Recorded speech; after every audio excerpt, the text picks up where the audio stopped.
फिन आरोबाव सासे बर' सुबुङा गोमादों। गोबाव समनिफ्रायनो गोमानानै थानाय सरगम नार्जारिखौ दिनैसिमबो नागिरना मोनाखै। सरगम नार्जारिखौ नागिरना हालाय हाफाय जानांदों नखरा। थांनाय 17 फेब्रुवारिनिफ्रायनो गोमानानै दंमोन सरगम नार्जारिया। बाक्सा जिल्ला सालबारि महकुमानि सिङाव थानाय खुमगुरि गामिनि थागिबि 40 बोसोर बैसोनि सरगम नार्जारिया थांनाय 17 फेब्रुवारिनिफ्रायनो गोमानानै दंमोन। नखरनि सुबुंफ्रा गोबां नागिरसेयावबो नागिरना मोनाखै सरगम नार्जारिखौ। बेनिखायनो सोरबाफोर बहाबाफोर नुसनबायोब्ला नखरनि सुबुङा 7636811710 जानबुं नाम्बाराव फोरमायहरनो खावलायदों। जाथाया थांनाय 17 तारिखनिफ्राय आंनि बिदा सरगम नार्जारिया गोमानानै दङ। दिनैसिमबो नागिरना मोनाखै। गोबां नागिरबाय, नागिरनानै दिनैसिमबो मोनाखै। नखरावथ' गोबां दुखु, आंहाबो दुखु। आंथ' गोबां नागिरबाय दं, जेराव खोनायो इयावनो थाङो।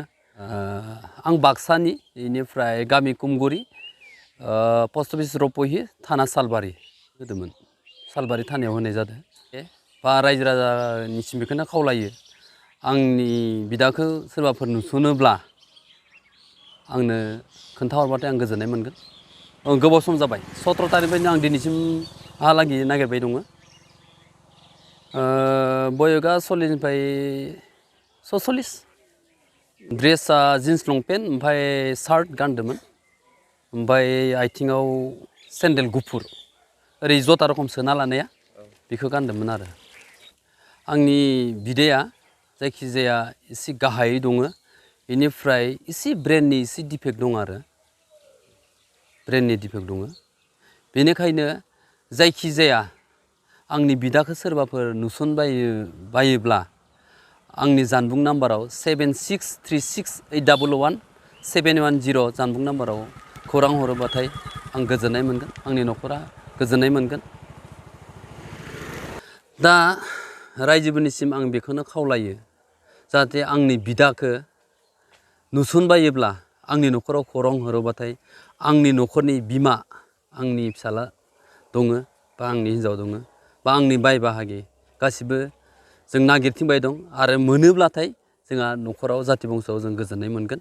आरो ओनसोलनि रायजो राजाफोराबो आंजों लोगोसे गोबां खस्थ' खालामफादो। बेनिखायनो गोजान जायगाफोराव थांफ्लांदोंबाबो सोरबाफोर नुसनबायोब्लाथाय आंनि जानबुं नाम्बाराव खौरां हरोब्लाथाय जों नखरा गोजोननाय मोनगोन। आङो दिनैनिफ्राय 17 तारिखनिफ्राय दिनैहालागै नागिरगासिनो दङ। रायजो राजाफोराबो गोबां खस्थ' खालामफादों आंजों। साख्रि नागिरग्रा सुबुंफोरनि थाखाय गोजोनथाव खौरां। गिबि खेबनि थाखाय आरबि मेथमेटिक्स सेन्टारा बाक्सानि सदर मसलपुराव गासै कम्पिटिटिभ एग्जामनि थाखाय गोदानै कचिं सेन्टार बेखेवनो थांगासिनो दं। जायफोर सुबुंफ्रा गोजान जायगायाव थांनानै कम्पिटिटिभ एग्जामनि थाखाय कचिं लानो हायाखैमोन, बिथांमोना बे बारनिफ्राय बे कचिंनि खाबुखौ आरबि मेथमेटिक्स सेन्टारनि जोहै मसलपुराव मोननो हासिगोन। बे कचिं सेन्टाराव बिथांमोना direct recruitment, 3rd and 4th grade, railway, SSC, army GD, Agniveer, bank, police आरो टेट आनजादफोराव जिरायनो हानाय बायदि रोंगौथि गोनां फोरोंगिरिजों फोरोंथाय होनाय जागोन।